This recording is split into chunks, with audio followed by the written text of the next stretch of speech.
Greetings and welcome to the Skill Gap. My name is Italian Stallion. You might know me as Stallion or just Stallion Sama. Today we're going to be talking about many things, but before that, let me introduce the man beside me. Persian, how's it going? Good, man. Good. How are you? I'm good, but I'm kind of, saturated in terms of FIFA because if you've been watching my streams, you'll know that this weekend I streamed over 20 hours. We did a Xbox playoffs viewer party, and what that means essentially is that there was a pro tournament this week in the playoffs, and we watched it all live on stream together with the viewers. And so that's kind of what we're going to talk about today. We're going to talk about a little bit of the Xbox playoffs. There are some talking points, some interesting things to consider from it, and then we'll transition into some other things about skill gap and how is it possible to adapt. But Persian, what general thoughts on the playoffs this weekend, based on what you've seen? I watched the first day. I think it was how long did you stream the first day? Like 9 hours. Yeah, you were there for a bit of that. Yeah, I sat through all of it, dude. I was there from start to finish on the first day, and that was rough, man. Like it's hard to look at this game. From a competitive standpoint, it's hard to watch this game. Like it's really. You keep seeing the same goals, you see the same play style, pretty much the same play styles, and you don't see any diversity at all. Like it's all the same thing. And to my surprise, to be fair, there weren't a lot of people weren't spamming broken things infinitely. Obviously, the croqueta was part of everyone's game plan, but we kind of expected more like flick ups and tornadoes, and those were not as prevalent as we expected, right? Yeah. But, yeah. And I don't know, because I saw this going around in my chat when we were streaming. I don't know, and I haven't had confirmation, if there was some sort of agreement between some of the players, because in some games the tornadoes came out, and maybe it was between players that didn't have agreement. So I don't know if you heard anything about that. No, I didn't. I asked a couple people in the community. I didn't hear anything about it, but it's kind of like they try to limit themselves in the sense that they felt it's safer to play the safe goals, basically, because if you cross it in, you basically lose possession, right? Like you get a free chance, obviously, but you lose possession in that sense. So I think when you have more skilled players, because obviously these guys are all skilled, no one doubts their skill really, but when you have really good players facing each other, you usually try to limit the RNG as much as you can. You only saw it when people were struggling and in panic, okay, I'm down 2 goals, and then you saw the flick ups come out a couple times, right? Yeah. But in a general sense, it was people were trying to play possession, people were trying to score safe goals and play it into the box or whatever, as much as that's possible in this game anyway. But yeah. You did see the first time shots, obviously, and the croquetas and all of that. But the croquetas a ton, and if anything, more than the tornadoes, we ended up seeing quite a bit of those. But we saw a lot. People were pretty happy to pull the trigger in terms of just scooping the ball up on the wing and putting those. I guess were not out of order. If there was an agreement, if there wasn't, they didn't feel that was RNG enough to put them at risk. But okay, so essentially for me as well, that whole weekend league, the most important game for me, not weekend league, sorry, that whole tournament was the Kurt versus Tekkz. I mean, that's what I was kind of waiting for as soon as we realized that matchup was going to happen. It's kind of for everyone, yeah. Yeah, I mean, for everyone, literally, because the peak viewership was during that match, a quarterfinal, not during the final. So, I mean, that says it all. And overall, for me, credits to Tekkz, obviously, but a reason why I wanted to talk about this game specifically is because I don't think it was a good representation of FIFA and it was never going to be, because the game was horrible. A lot of the goals were horrible, and overall, I think I don't think there was a good goal until there were 5 or 6 goals within that game. So I mean, that in general, dude, there weren't good goals. We were watching the first day, 9 hours in, a 9-hour stream. We were watching it, and we were desperately looking for good goals throughout the whole tournament. We saw a couple from Kurt, and the other ones, there were a couple in the entire tournament. There were it's not even that their intention to score those goals, but like there was something wrong with pretty much all the goals. Like either there was an interception or it was a bad pass, or like there was something wrong with every goal, like somewhere down the line, you know? It didn't have to be in the end phase of the goal or in the first phase of the goal, but there was like somewhere down the build up or whatever, how the goal was scored. There was always like something iffy about it, right?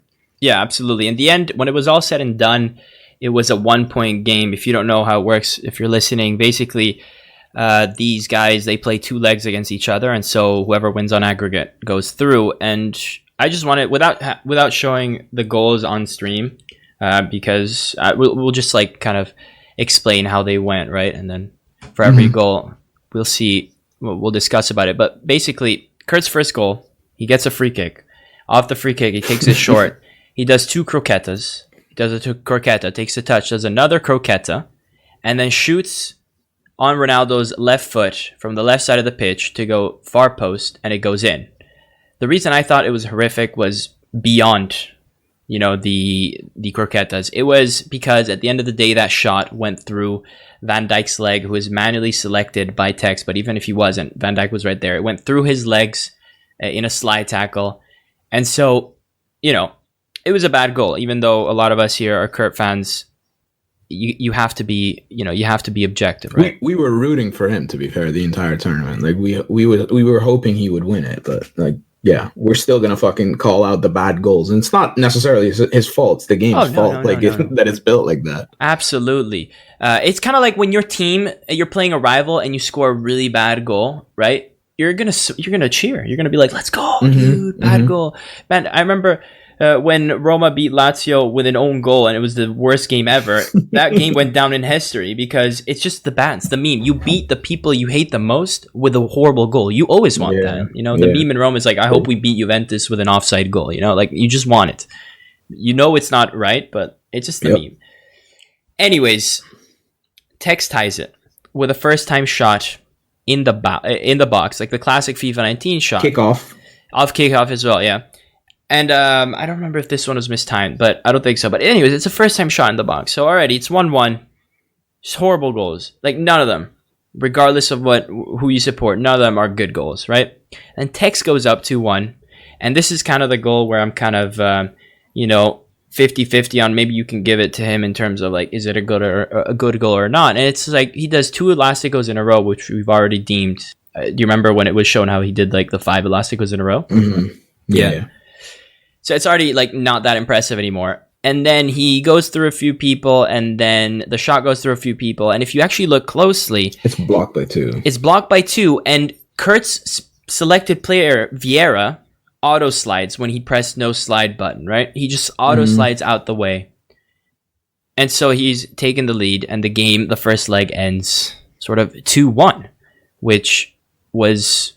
was it deserved? Was it not? It doesn't matter. At the end of the day, all 3 of those goals were really bad. And then in the second leg, Tekkz goes up 1-0 to make it 3-1 on aggregate. And it's an orange timed near post shot. And I don't know why. I don't know. Maybe you can tell me, why do you think no one said anything about this? Like, besides the fact that it was orange time, no one seemed to care that it was in the near post and it went around the goalkeeper was right there. And the goalkeeper was right there as well. Yeah, I don't know, dude. Like, for some reason, we think it's normal for people to score first post shots when the goalkeeper's there, even though if that happens in real life, the goalkeeper should always have that, or it's a mistake, like 99% of the time. Like we'll blame the goalkeeper, right? In real life, if you score a first post shot, the goalkeeper should always be there. So that is such a common goal in FIFA, and we always just accept it for what it is. And it's, to be fair, it's been in previous FIFAs as well. 16. And I don't get it. Like, no idea. It's weird because it's to go a bit on a tangent, a lot of people always say that shooting is one of them things that just alternates year in and year out. 1 year near post will be OP, 1 year far post will be OP. I don't understand why that changes. I don't think it should ever change. That's one of the fundamentals of football because it relates to goalkeeper positioning. Obviously, there are moments in which near post shot makes sense. Like if you're bang smack in the middle, you should be able to shoot whichever side you want, more or less. But where Tekkz was in that situation, he was so far out. There was a center back covering the near post, and the keeper was on the near post. It mind, and it was orange. And then no one said anything. No one said anything. And I think the most important thing to say here, as sort of a disclaimer, is that we're not saying that we're not taking away credit from Tekkz. We're taking away credit from the game, because I'm the first to say that if the game was good and Tekkz knew he was playing a good game, he'd be the first that in that position would never take the shot. He just takes the shot because the game makes him take the shot, because he knows it's going to work in that shot. And I think, you know what the problem is though, like people are so happy someone plays a normal build-up goal in the box that they take for granted everything that comes after it, right? And they're like, whatever, like he at least tried to score a normal goal or whatever. People are relieved. Like I felt like we were taking the piss basically during the stream, and we were laughing at it, but like we were positively surprised that a lot of people didn't try to El Tornado, like all these broken things that were in the game.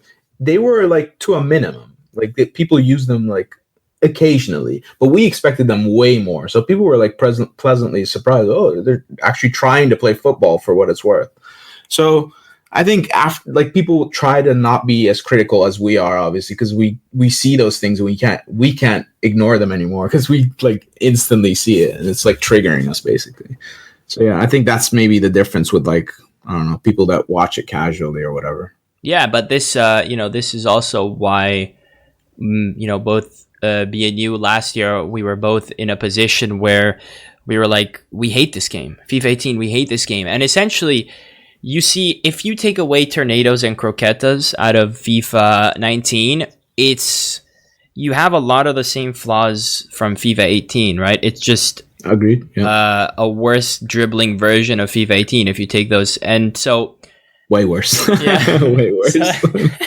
So I guess in a way, if you want to be like silver lining about it, all these tornadoes and croquetas made it so bad that it made people so desperate to look for explanations. And I guess it created a window of opportunity for us to like say, tornadoes are bad, but also passing is bad, and people start listening, right? Because they weren't listening last year. Yeah, that's true. True. But anyways, 3-1 on aggregate, right? And then Tekkz goes 2-0 up in the second leg, makes it 4-1 on aggregate. And this goal was a unanimously agreed bad goal, right? It was just, he shoots, keeper fumbles it, tap in. Just horrible. Just a broken rebound, dude. Yeah. So unanimously agreed upon, it's a bad goal. So it's 4-1 on aggregate. All of them are like all bad goals. And then finally Kurt scores one, probably the first completely fine goal, and it's 4-2 in aggregate. Honestly, it was a beautiful goal, but that ball should have been intercepted in midfield as well. True. I think it's like it's literally right next to one of Texas midfielders, and like he lunges for the ball and he misses it, and the attack goes on and he scores. But fair enough. But the goal was absolutely beautiful. Yeah, he did the whole shielding mechanic with R9 to get by. Yep. And then Tekkz scores right after that on kickoff to make it 5-2 in aggregate with a first time shot that goes through the defender, right? So from outside the box. Yeah, it's just like, what is this? It's just, you see it on stream, you see it everywhere.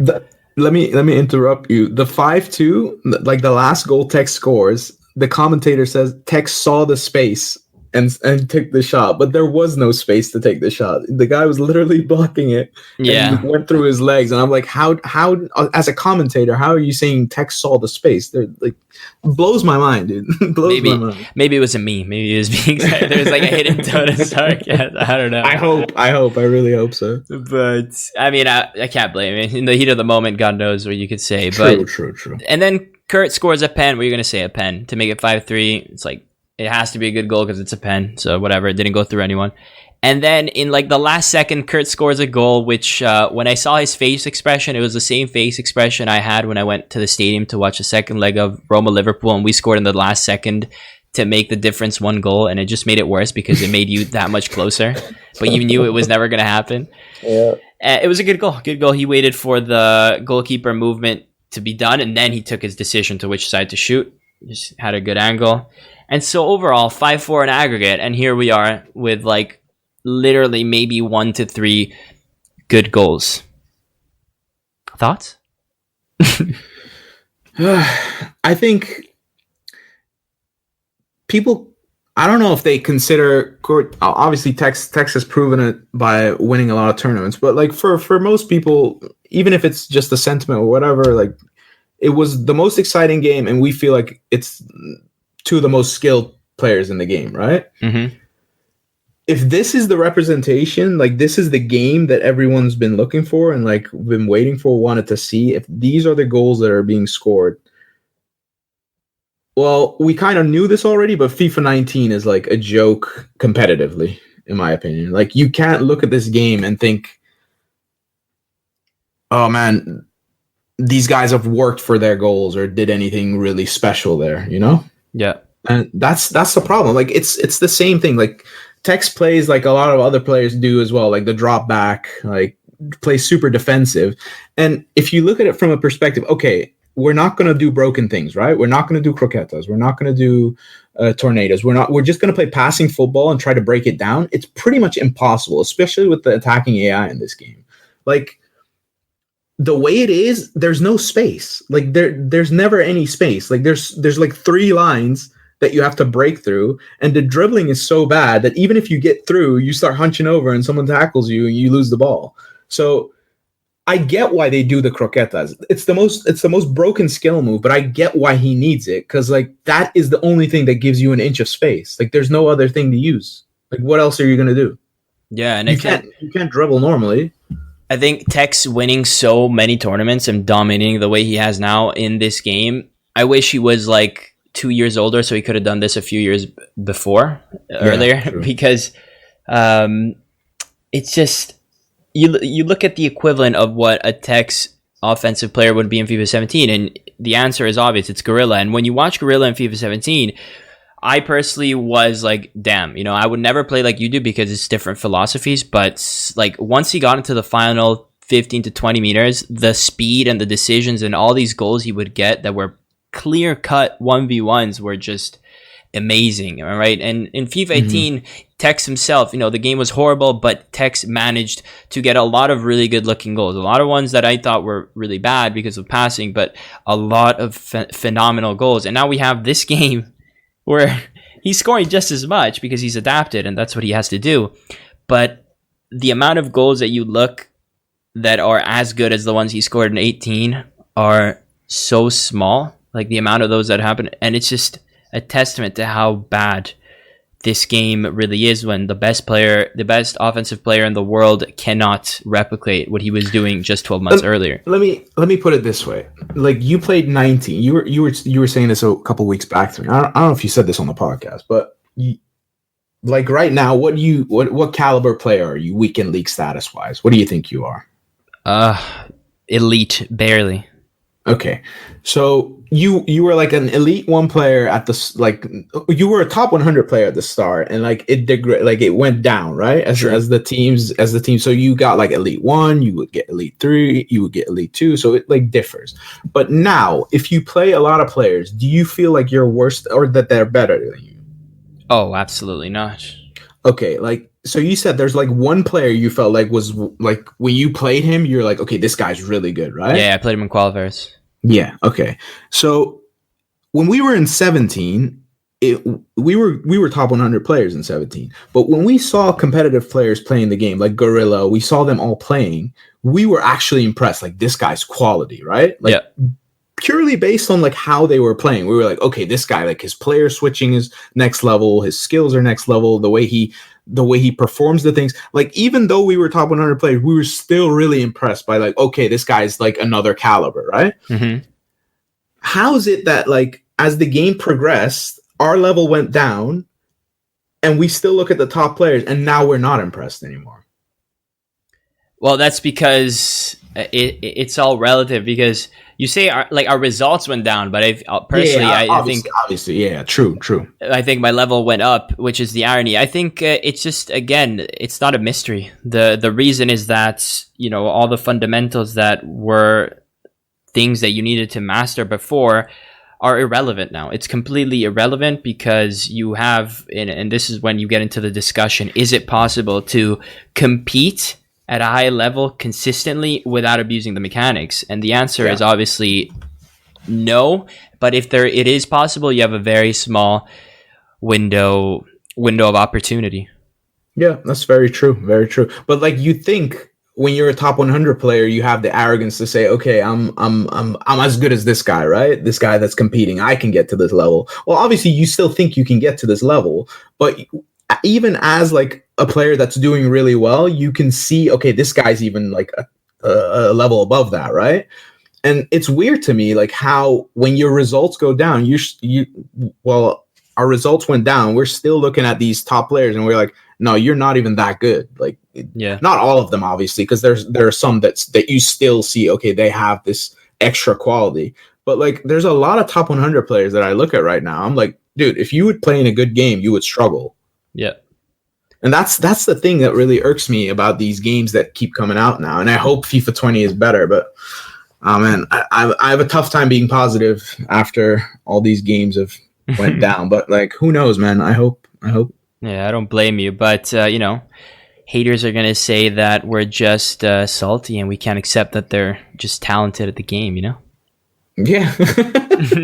No, but jokes aside, if I try to answer the question objectively, like, can you compete without abusing the mechanic? I think the first thing you need to address is all the people that would say yes because, and we hinted at this earlier, because Kurt does it without abusing the mechanic. Look, I'm a Kurt fan when I see him at events. I'm a PS4 player, but I don't care about watching the PS4 side, even though it's the same players that I played in qualifiers, because I want to see what Kurt does, because it's entertaining as hell. And he plays good football. But you can't come to me and tell me he doesn't abuse La Croqueta, because he does. And it's not his fault. He has to. Right? And there's no shame in saying that. You can be objective. You have to be objective about people. You can, just because you're a fan doesn't mean you can't be objective. And it's not blasphemy to say he abuses La Croqueta, because he does. Agreed. And so when you address that, the second thing that you do is you answer the thing that I said earlier. I said something about you have a window of opportunity before it's too late, and you have to start abusing the mechanics, because if, like you said, if we look at my trajectory of levels personally, which is obviously the limitations of that is that, it's one data point, it's not everyone, and it's just my own experience. But in my own experience, first weekend league of the year, get into get your feet wet, get used to it. Second weekend league of the year, had a game plan, went in there with my 4-3-3, played how I want to play, and I hit 29-1, right? So it was the last chance to qualify.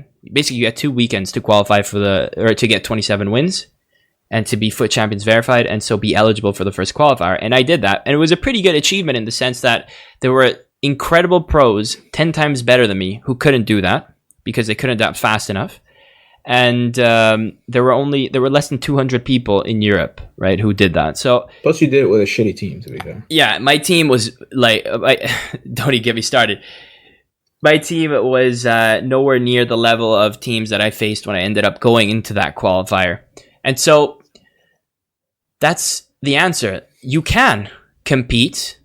Like this year, you could have competed without abusing the mechanics, but there was such a small window of opportunity, because fast forward, like, I don't know how much it was, like two weeks, maybe a month after that top 100 finish, and I played the qualifiers, and all of a sudden I'm playing top level pros who are way better than me, and they have teams that are about 8 million more coins than mine.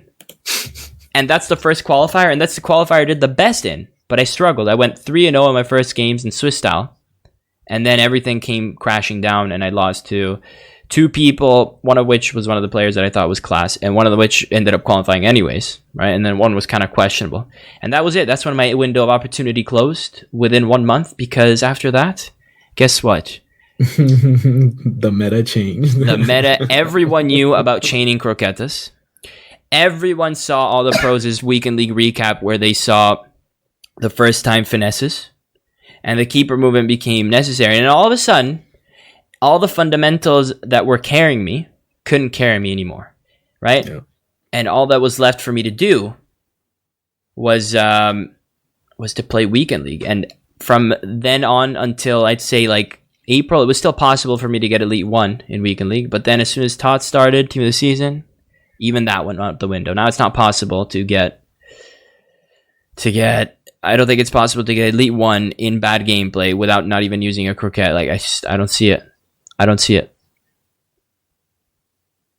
Yeah, I'd say I'd agree because it breaks the game even more with a lot of OP cards and people spamming the same shit over and over and over again. So I get it, man. Like it's hard. I'm happy. I'm not like I watch your streams now and then, and like I sit in the party watching your games, and it's bad, man. Like I'm happy I don't play this game right now. Like it's really bad. So yeah, I'd say the same thing, man. It's impossible. To be fair, if everyone stopped doing broken mechanics, but they would still play drop back, it'd still be a terrible game. Like it'd be so boring. Like it'd be so hard to score as well. Because like, how are you going to make space for yourself? Oh yeah, absolutely. I think that's like the last hurdle to sort of tackle on the subject is that I would take it even a step further. Say that no one plays drop back, no one plays turns on team pressure, team press, whatever, and everyone only uses balanced defensive mentalities to avoid the OP factor that they like all have. And no one does flick up crosses. This is going to be a long list, by the way. No one does El Tornadoes. No one does croquetas. No one does first time shots like through people, right? Even then, this game is not playable because all the fundamentals that we have sort of outlined throughout this year, either in the podcast or throughout my videos, still exist. And the most important one probably is the sort of yin-yang factor between offensive AI and defensive AI. The defensive AI drops back and never stays flat. And the offensive AI is so poor that you can never have that last pass that you used to have in older FIFAs in the box to cut someone open. So essentially, the only way you can score is to shoot through someone or to push the defense so far back that you pass into the striker, turn and shoot, and the defender can't do anything because defender agility is just awful. True. So, really, even if everything was good, there's nothing you can do. There really isn't. Yeah. I agree, man. Like this is the problem. Like I'm glad we're nearing the end stages of this game because I think even people that play this religiously because maybe they liked it. I think even they are tired of this, man. Like there needs to be a different game. And before all our comments are like, I love this game. I don't want it to end. I haven't seen a lot of those, man. I've seen some, but I haven't seen a lot of those, to be fair. So I'm not too worried about that.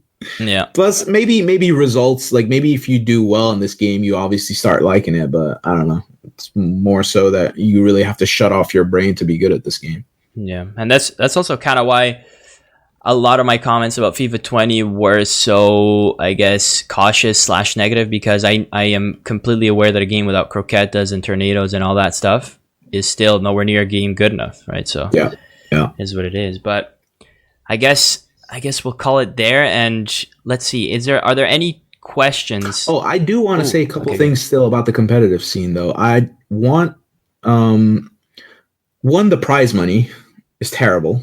Yeah. For a game that like brings in so much by selling packs with microtransactions, whatever, it's a joke. Like it's really a joke. If you compare this to Fortnite and maybe Call of Duty. Yeah, I'd say even to Call of Duty.